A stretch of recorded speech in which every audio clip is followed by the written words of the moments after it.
France में एक आतंकवादी हमला होता है और उसके बाद फ्रांस की चीज़ों का बॉयकॉट स्टार्ट हो जाता है। नमस्कार दोस्तों, मेरा नाम है नितिन तेवतिया और आज हम बात करेंगे इस पूरे मामले के बारे में। फ्रांस में एक आतंकवादी हमला क्यों होता है और फ्रांस की चीज़ों का बहिष्कार क्यों स्टार्ट हो जाता है और उसके बाद फ्रांस पे इसका क्या प्रभाव पड़ने वाला है। तो सबसे पहले समझते हैं फ्रांस के बारे में। फ्रांस के कॉन्स्टिट्यूशन के हिसाब से फ्रांस एक धर्मनिरपेक्ष कंट्री है, जिसमें पॉपुलेशन के हिसाब से देखा जाए तो 50% के आसपास क्रिश्चियन पॉपुलेशन है। 38% के आसपास ऐसे लोग हैं जो किसी धर्म को नहीं मानते हैं। 8% के आसपास यहाँ पे मुस्लिम आबादी है और 4% के आसपास जो बचे कुचे और धर्म हैं, जैसे हिंदू भी हैं, वहाँ पे कुछ बौद्ध धर्म के लोग भी रहते हैं।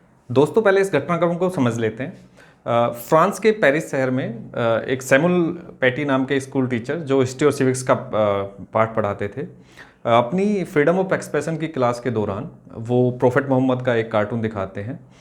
वही सेम कार्टून जो चार्ली हेब्डो मैगजीन द्वारा प्रकाशित किया गया था 2015 में, जिसके बाद वहाँ पे कुछ टेररिस्ट अटैक्स हुए थे। तो वो कार्टून कुछ स्टूडेंट्स को पसंद नहीं आता और उनके खिलाफ सोशल मीडिया पे एक कैंपेन चलाया जाता है।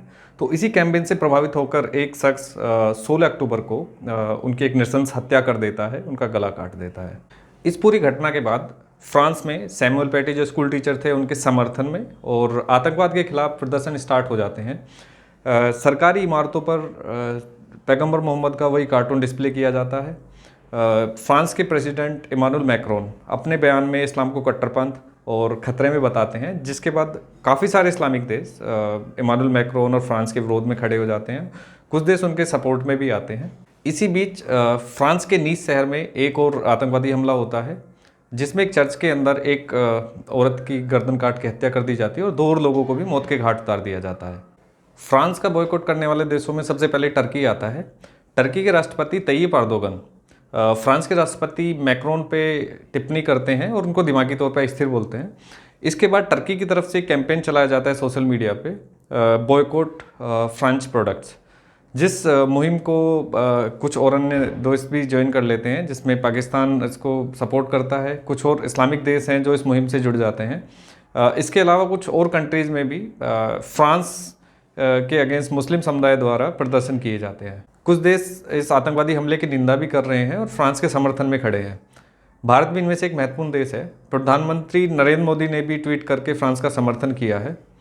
अगर भारत और फ्रांस के रिश्ते की बात की जाए तो काफ़ी पुराने और मजबूत रिश्ते हैं। वर्ल्ड वार 1 और वर्ल्ड वार 2 के दौरान भारत ने अपनी आर्मी फ्रांस भेजी थी और 1998 में जब अटल बिहारी की सरकार थी, उस टाइम पे परमाणु परीक्षण के दौरान फ्रांस ही एक इकलौता कंट्री था जिसने भारत का समर्थन किया था। अगर इस्लामिक देशों की ही बात करें तो सऊदी अरब भी फ्रांस के साथ ही खड़ा है और जो टर्की ने एक मुहिम चलाई थी बॉयकॉट फ्रांस प्रोडक्ट्स, तो सऊदी अरब ने उसका खंडन किया है और सऊदी अरब में तो यहाँ तक भी है कि जो टर्की मेड प्रोडक्ट्स हैं उनका भी बॉयकॉट स्टार्ट हो गया है। आइए समझते हैं इस बॉयकॉट मुहिम का फ्रांस पे क्या प्रभाव पड़ सकता है। अगर हम देखें तो फ्रांस ज़्यादातर निर्यात यूरोपियन कंट्रीज़ को ही करता है, लेकिन कुछ इस्लामिक कंट्रीज़ को भी फ्रांस काफ़ी सारी चीज़ें निर्यात करता है, जिसमें खाने पीने से रिलेटेड चीज़ें हैं या फैशन से रिलेटेड चीज़ें हैं। कुछ सुपर मार्केट्स हैं जो फ्रांस की कंपनीज़ हैं जो इस्लामिक कंट्रीज़ में ऑपरेट करते हैं। उसके बाद एयरबस एक बड़ी कंपनी है प्लेन बनाने की, जो प्लेन बनाती है और इस्लामिक कंट्रीज़ को निर्यात करती है। कुछ आर्म्स एंड एम्यूनिशन से रिलेटेड चीज़ें इनको सप्लाई की जाती हैं। उसके बाद एक बड़ी मैन्युफैक्चरिंग कंपनी है ऑटोमोबाइल सेक्टर में जो गाड़ियाँ निर्यात करती हैं इन कंट्रीज़ को। मेनली हम बात करें तो फ्रांस बॉयकॉट जो चल रहा है वो सुपरमार्केट या खाने पीने की चीज़ों से रिलेटेड चल रहा है। काफ़ी देशों में अगर देखा जाए तो स्टोर से उन सारे प्रोडक्ट्स को हटा दिया गया है। तो इन चीज़ों का अगर बॉयकॉट किया जाए तो फ्रांस पे कोई ज़्यादा बड़ा प्रभाव नहीं पड़ेगा। आइए समझते हैं टर्की और पाकिस्तान के मुस्लिम प्रेम की सच्चाई के बारे में। टर्की सऊदी अरब को हटाना चाहता है और उसकी जगह लेना चाहता है और मुस्लिम देशों का मुखिया बनना चाहता है। ये दोनों देश मुस्लिमों के काफ़ी हितैषी बन के दिखाते हैं, लेकिन सच्चाई कुछ और ही है। पाकिस्तान बलूचिस्तान में बलूच मुस्लिमों पर काफ़ी जुल्म ढाता है।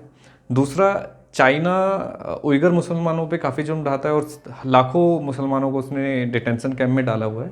लेकिन इन दोनों देशों में से कोई भी देश चाइना के खिलाफ आवाज़ नहीं उठाता और बलूचिस्तान के लोगों के समर्थन में नहीं आता। इसी बीच मलेशिया के पूर्व प्रधानमंत्री मलातिर मोहम्मद का एक कंट्रोवर्शियल ट्वीट सामने आता है, जिसमें वो कहते हैं कि मुसलमानों को फ्रांस के लोगों को मारने का पूरा अधिकार है। तो दोस्तों यहाँ पर एक सवाल उठता है, क्या कोई भी धर्म धार्मिक भावनाओं के आहत होने पे किसी दूसरे व्यक्ति की जान लेने की इजाज़त देता है? मेरे विचार में मानव धर्म सर्वोपरि है और किसी एक व्यक्ति को दूसरे व्यक्ति की जान लेने का कोई भी अधिकार नहीं है। कट्टरवाद हर किसी धर्म और समुदाय के लिए खतरनाक चीज़ है। ये एक ऐसा दौर चल रहा है जब बहुत सारे आतंकवादी हमलों में इस्लाम को जोड़कर देखा जाता है। इस समय मुस्लिम धर्मगुरुओं को इसके बारे में सोचने की ज़रूरत है और कुछ अच्छे कदम उठाने की ज़रूरत है, जिससे उनके धर्म की छवि खराब ना हो और इसको धूमिल होने से बचाया जा सके। दोस्तों, अगर आपको ये वीडियो पसंद आया हो तो इस वीडियो को लाइक करें और मेरे चैनल को सब्सक्राइब करें। धन्यवाद।